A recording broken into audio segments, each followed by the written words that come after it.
चोखा मेला जी महाराष्ट्र के संत हैं, गृहस्थ संत।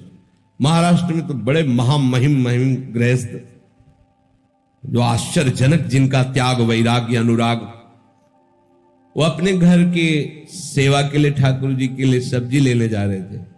कुछ ऐसे रुपए होंगे, बड़ी मेहनत से कमाते थे, निर्माण कार्य, गृह निर्माण कार्य आदि में वो करके फिर उससे जो अर्थ मिलता था। देखा एक बहुत बड़े बड़े ऐसे केले रखे हुए थे। देखते ही मन में आया कि ये केले विठ्ठल भगवान को बहुत अच्छे लगेंगे। सब्जी नहीं ली, उसके केले ले ली। मंदिर में अंदर प्रवेश का तो अधिकार था नहीं। दरवाजे पर खड़े हुए आवाज लगाई कि एक केले का भोग लगा दीजिए विठ्ठल भगवान को। भगवान की बड़ी विचित्र लीला होती है। कुछ पार्षदों ने, निजी सेवकों ने उनको धक्का मार करके बाहर किया। बोले तुम क्या समझते हो, 2-4 बार नाम ले लिया तो इतने बड़े भक्त हो जाओगे कि तुम्हारे हाथ का छुआ हुआ भगवान भोग पालेंगे। उनको ऐसा कुछ इस बात से बुरा नहीं लगा कि ऐसा। एकांत में जाके प्रभु से बात करने लगे कि मेरा अपमान हुआ है, इस बात का मुझे कोई दुख नहीं, लेकिन आपने ऐसा क्यों किया। हमारे हृदय में प्रेरणा की और फल देख करके मेरे मन में आया कि आप पाना चाहते हैं, आपके लिए ले गए। तो मुझे ऐसी जगह पैदा ही क्यों किया जो आपको पसंद नहीं सेवा। आप तो सब कुछ कर सकते थे ना, फिर आप चलो, फिर आपने चाह क्यों प्रकट की। ठीक है, यदि आप ऐसा है तो फिर इस शरीर को रख के क्या करेंगे, क्योंकि ये शरीर आपकी सेवा की योग्य नहीं ना। आज से अन्न जल बंद और इस शरीर का हम त्याग कर देंगे। जब तक आपकी सेवा के योग्य मैं नहीं होऊंगा तो क्या इस शरीर को रख के करें। दरवाजा अपना बंद कर लिया और निश्चय कर लिया कि ना जल ना अन्न इस शरीर में नहीं डालेंगे। देखो छोटा सा कर्म है, भगवत प्रीत्यर्थ। जे ही ठाकुर जी का शयन हुआ, निकले ठाकुर जी, गए, दरवाजा खटखटाया, आवाज लगाई, बड़ी अमृतमयी वाणी, एकदम आकर्षित। कौन? कहा चोखा मेला जी, बहुत भूख लगी है, खोलिए। जे ही, अब वो पूछ नहीं पाए आप कौन, जे ही दरवाजा खोला, अनंत लावण्य कांति रूप सौंदर्य बरस रहा है। नव किशोर अवस्था ठाकुर जी, एकदम आह भर के रो पड़े। आनंद समुद्र प्रभु सामने। प्रभु ने कहा इस समय रोने धोने के टाइम में मुझे बहुत भूख लगी है, आसन जो भी जैसा था बिछा, विराज ना आसन तुम्हारी गोद में बैठे। प्रभु गोद, वो केला जो लाए थे ना, बोले हाँ प्रभु, तो आप मानित करके भगा दिए गए, तो ला के वैसे बोले लाओ लाओ लो। गोद में ऐसे केला पवार, देख लो। प्रभु को ये थोड़ी है, प्रभु तो सबके है ना। प्रभु ने पाया, बोले आज जो स्वाद मिल रहा है वहां मंदिर में भोग लगता है ना, ऐसा स्वाद हमें नहीं मिलता। रुक्मिणी जी को भी पता लगे कि मेरे प्रेमी जनों के द्वारा दी हुई वस्तु में कितना स्वाद है, तो 2 केले दे दीजिए। मांग के 2 केले प्रभु उनसे लेते और सब केले पाए और बोले तुम आनंदित रहो, मैं उन्हीं का होता हूं जो मेरे लिए है। मैं किसी जाति, कुल, साधना, अवस्था, तपस्या इसका नहीं होता, इसका फल होता है, लेकिन जो केवल मेरे लिए है मैं उनका होता हूं। रुक्मिणी जी को पवाया, आंगन में छिलके फेंक दिए। अंदर से दरवाजा बंद मंदिर का। अब जब सुबह दर्शनकालीन शास्त्रों भक्तों की भीड़ लगी, जय जयकार मच रहा है। सेवा करने वाले निजी पार्षद बाहर से ताला लगा के जाते थे, जब ताला खुला तो अंदर से खुला नहीं। बहुत परेशान, अब तो विनय प्रारंभ की, फिर रोने लगे सब। प्रभु क्या अपराध हो गया। बोले जब ये दरवाजा तभी खुलेगा जब चोखा मेला जी को आप लाओगे और वो कहेंगे दरवाजा खोलो तो हम खोलेंगे। बोले प्रभु अभी जाते। बोले ऐसे नहीं, पालकी लेके जाओ, चोखा मेला जी को पालकी में बैठा के लाओ। अगर वो ना बैठे तो उनके पैर पकड़ना और कहना पालकी में बैठो। ये वही लोग हैं जिन्होंने धक्का दिया कि तुम्हारे हाथ का भगवान कैसे पाएंगे। भगवान शिक्षा दे रहे, अगर वो ना बैठे तो उनके चरण पकड़ना, क्योंकि वो दैन्य है, वो शायद ऐसा ना करे। तो तुम उनके चरण पकड़ना, उनसे विनय करना, उनको बैठालना, और जब वो पालकी में बैठ के आएंगे और यहां दरवाजे में कहेंगे खोलो प्रभु, तो हम खोलेंगे। नहीं नहीं, दरवाजा खुलेगा ही नहीं, अंदर से सब लाग। अब उनके तो प्रकट और आंतरिक दोनों जीवनाधार श्री विठल भगवान ही है। पालकी ली भागे भागे। आप सब आश्चर्यचकित हो रहे कि कल मंदिर के दरवाजे से जिन्हें धक्का दिया गया था, आज उन्हें पालकी में बैठाने वही पार्षद चोखा मेला जी तो साष्टांग लौट गए भगवान महिषियों के। कहा तो वो फिर चरण पकड़ रहे कि अब आप छुपिए मत, सब जान गए कि आप किस कोटि के महान भक्त। आप जबरदस्ती उनको पालकी में बैठाया, जय जयकार करते हिलाए। मंदिर में जब आए तो आंसू बहाते चोखा मिला जी, प्रभु बस करो बस करो, अब तो खोल दो। तत्काल दरवाजे खुल गए। ये देखो एक छोटी सी सेवा चमत्कार प्रकट कर दिया। यदि हम आठों पहर प्रभु के लिए, तो कैसा जीवन होगा, विचार करके देखो आप। एक शिष्य बनने के लिए गुरुदेव के पास गए। काफी दिन जाने पर उन्होंने हिम्मत आई और कहा मैं आपको गुरु रूप से वरण करता हूं और आप मुझे मंत्र दीजिए। तो उनका इतने दिन के निरीक्षण में मैंने तुम्हारे अंदर क्रोध वृत्ति बहुत पाई है। आश्रम में तुम जिससे देखो झिड़कते रहते हो, तुम्हारे नाक में गुस्सा रखा है। हम मंत्र तब देंगे जब तुम इस गुस्से पर काबू कर लो। 1 वर्ष तुम्हें समय देते हैं, अपने क्रोध को काबू में करो, फिर तुम्हें हम मंत्र देंगे। 1 वर्ष तक तुम्हें कोई भी सताए, तुम्हें गुस्सा नहीं करना जी। 1 वर्ष पूरा हुआ, स्नान करके आ रहे थे।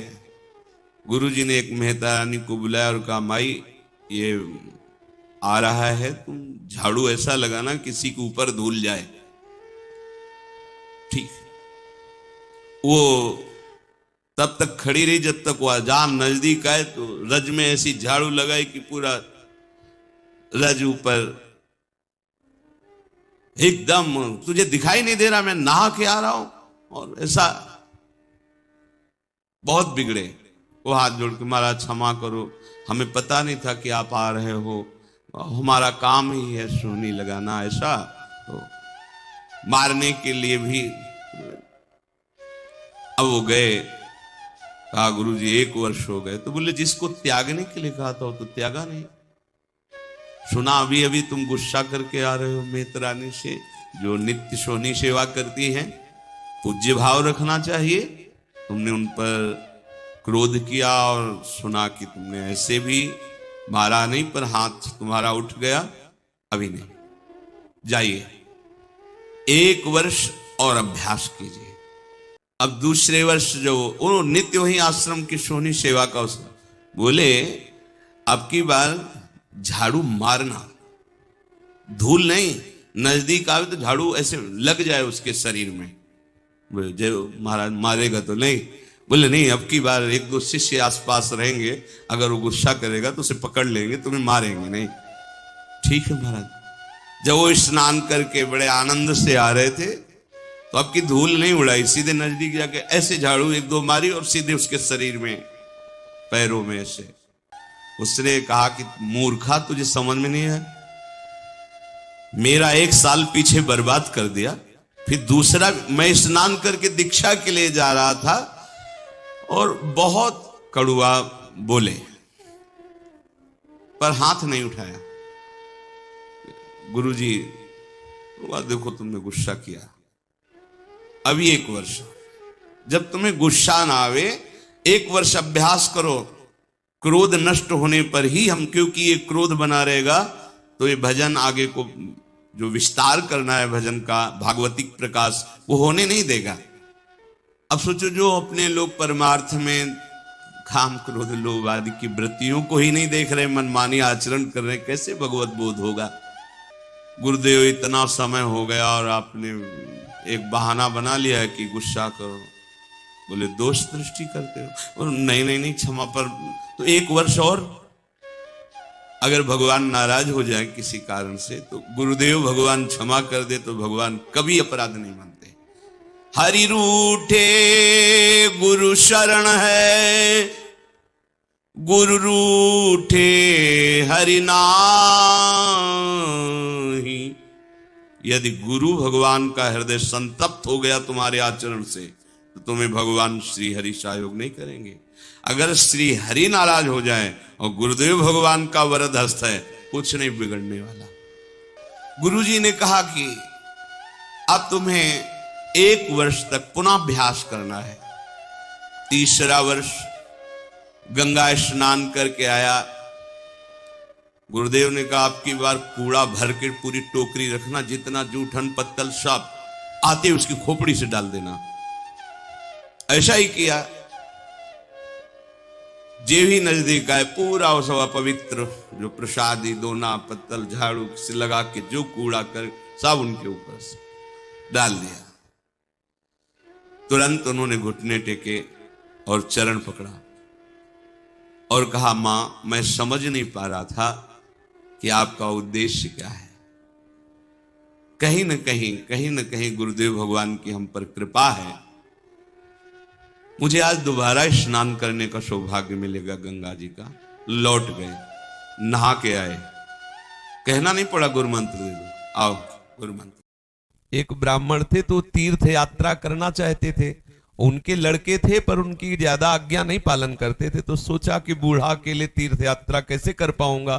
तो एक गरीब ब्राह्मण का लड़का था, उससे कहा कि भैया तू इधर उधर नौकरी के लिए भटकता, अगर तू मुझे तीर्थ यात्रा करवा दे तो मैं तेरी खान पान की व्यवस्था और धनराशि भी दे दूंगा। ब्राह्मण ने कहा चलो अच्छा है, आपके साथ तीर्थों का भी दर्शन होगा। तो जहां जहां जाना चाहते थे उन जवान ब्राह्मण बूढ़े ब्राह्मण को ले गया, तीर्थ दर्शन कराती हो। जब ब्रज धाम आया तो उसको बहुत बुखार आ गया बूढ़े को। उसने बहुत सेवा की, जैसे मतलब माता अपने बच्चे की सेवा करती है, ऐसे सब सेवा की उस जवान ब्राह्मण ने। बड़ा द्रवित हुआ बूढ़ा ब्राह्मण, धनी ब्राह्मण था वो। तो गोपाल जी के दर्शन जब करने गया तो उसने कहा बेटा तुमने बहुत सेवा की है, तुम्हें क्या दे सकता हूं। मेरे एक बेटी है, बहुत सुंदर है बेटी और बहुत धन संपत्ति है, मैं तुम्हें दूंगा। बोले देखो बाबा तुम तो यहाँ बोल रहे हो, घर में तुम्हारे जवान लड़के हैं, हमारी पिटाई करेंगे। बोले हम गोपाल जी को साक्षी करके कहते हैं कि अपनी बेटी का ब्याह तुम्हारे से करवा दूंगा और संपत्ति भी दूंगा। बात हो गई। तीर्थ यात्रा करवा के जब घर पहुंचा तो बूढ़े की हिम्मत नहीं कि बात कर सके लड़कों के सामने, क्योंकि बेचारा गरीब ब्राह्मण का लड़का। महीना भर सोचता रहा कि कभी न कभी तो सूचना दे, वो तो सूचना नहीं। तो घर गया उनके और बोला देखो बाबा आपने कहा था कि तुम्हारा, तो लड़कों ने धक्का लगाया और 2-4 थप्पड़ लगाए कि तेरी सामर्थ्य क्या है कि तू मेरी बहन से ब्याह करने की बात सोच सके। बोले नहीं बाबा ने कहा था। अब लड़कों की वो स्वरूप देख करके बाबा बदल गए। उनका हमें नहीं याद है कि हमने कुछ कहा था। अब उसने कहा अरे नहीं तुमने तो गोपाल जी के सामने कहा था। उन्होंने कहा हमें याद ही नहीं कि हमने तुमसे कुछ कहा है। पीट के भगा दिया। अब उस लड़के को इस बात का बुरा लगा कि तीर्थ यात्रा करके आया और कह रहा कि मुझे याद नहीं है। अब मैं अपनी तरफ से तो कहा नहीं था ब्याह करने की, और इसने हमारा अपमान भी करवाया। अब तो ब्याह करके ही रहेंगे। उसके जिद चढ़ गई। उसने पंचायत बुलाई और पंचायत में कहा कि इसने हमें तीर्थ यात्रा के लिए प्रेरित किया, तीर्थ यात्रा ले गया, मैंने इसकी सब सेवा की, इसने ठाकुर जी के सामने मेरे ब्याह की बात कही। तो बोले कोई और गवाही दो तब बात बनेगी। बोले गवाही में तो केवल हम ही और ये बुढ़ा और ठाकुर जी थे। तो बोले अब भाई गवाही तो दो में क्या, तुम जो कह रहे हो कि इन्होंने कहा वो कह रहे नहीं कहा, तो तीसरा चाहिए। वो तीसरे में तो ठाकुर जी थे। तो बोले अगर गवाही दे दें तो ब्याह हम जबरदस्ती करवा देंगे। पंचायत पहले लगती थी गांव में, जैसे होता है ना न्यायालय, तो छोटा मोटा न्यायालय समझो गांव का। पंच लोग जो निर्णय कर देते थे फिर वही होता था।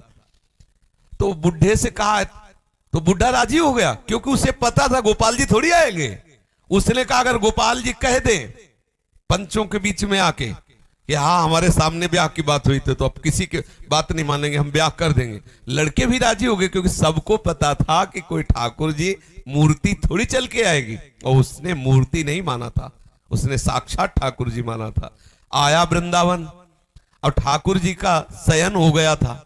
अब वहां से अब वो बहुत परेशान कि अब कल तक हम रुके, फिर ठाकुर जी से बात करें तो ऐसा। अब दरवाजा बंद थे, खटखटाया, क्योंकि उसके लिए मूर्ति थोड़ी है, और कहा सुनो गोपाल जी, हम तुमसे ये पूछने आए कि वो जो वृद्ध ब्राह्मण था उसने कहा था कि नहीं तुम्हारे सामने ब्याह की बात। 2-4 बार आवाज लगाई तो वहां से तो कोई उत्तर नहीं आया। फिर बहुत जोर से बोला भड़बड़ा के, देखो हम तुम्हें चैन से सोने नहीं देंगे, हम पैदल चल के आए, भूखे हैं, और आप ब्याह की समस्या है और आपको इसका उत्तर दे। छोटी मोटी बात होती तो छोड़ देते, ब्याह की बात है। ठाकुर जी ने अंदर से कहा मूर्ति कहीं चलती है, वहां चल के, जब बोले मूर्ति बोलती तो चलेगी क्यों नहीं, ठाकुर जी फंस गए। ठाकुर जी ने अंदर से कहा कि कहीं मूर्ति वहां जाके थोड़ी उड़ीसा में वहां जाके साक्षी थोड़ी देगी, मूर्ति चलती थोड़ी है। बोले महाराज जब मूर्ति बोलती है तो चलेगी क्यों नहीं। अब ठाकुर जी विवश हो गए। ठाकुर जी बाहर निकल के आए और सब सेवक लोग सुला के गए थे। समझो कितना भाव में दम है। उसने देखा बहुत सुंदर गोपाल जी साक्षात ठुमुक ठुमुक कर करके आए, नौ किशोर। बोले देखो हम चलने के लिए तुम्हारे भाव के कारण राजी तो है, लेकिन भोग राग की व्यवस्था, क्योंकि हम वृंदावन के ठाकुर, हमें तो चक माल चाहिए, हमको चना चवेना में तो रुकने वाले है नहीं, रबड़ी गुलाब जामुन ये सब चक चाहिए।